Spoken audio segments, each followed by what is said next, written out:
Hey everyone, and welcome back to the channel where we dive into the wildest moments in comic book history.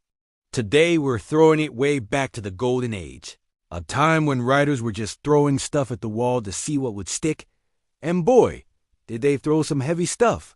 We're talking about Superman, Volume 1, issue number 30 from 1944. The cover alone is iconic. Superman, in all his primary colored glory, casually carrying what looks like a dying star. The thumbnail text for this one has to be Golden Age Madness, because that's exactly what it is. So, what's the deal here?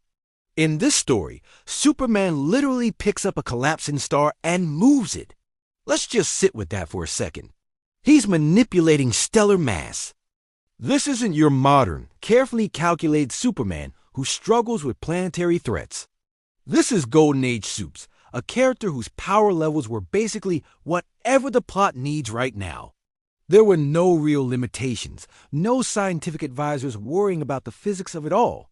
It was pure, unfiltered comic book spectacle. This era was all about cosmic experimentation, pushing the boundaries of what a superhero could do. This single panel, this one absurd feat, actually set a precedent for many of the insane cosmic-level feats we see from him in later years, especially in the Silver Age. Now, let's get into the big debate. Golden Age inflation versus modern retcons. When you look at feats like this, it's easy to see why Golden Age scaling is so wildly exaggerated in power scaling debates online. Fans will point to this and say, see? Superman can move stars. But modern comics have spent decades trying to ground him, to give him vulnerabilities and limits that make his stories more relatable. They've introduced concepts like solar energy dependency and psychological barriers. So, which version is the real Superman? The godlike being who juggles stars, or the more humanized hero of today? The truth is, they both are. Comics are an evolving medium. The Superman of 1944 was a product of his time, a symbol of ultimate power and hope during a world war.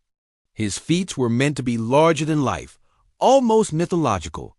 The modern Superman reflects our more cynical, science-aware era. He has to struggle more, which makes his victories feel more earned. So, while it's fun to look back at the sheer insanity of him carrying a dying star, we also have to appreciate it in its historical context. It's a snapshot of a time when imagination had no ceiling. What do you think? Was this the peak of Superman's power, or just a silly old comic? Let me know down in the comments.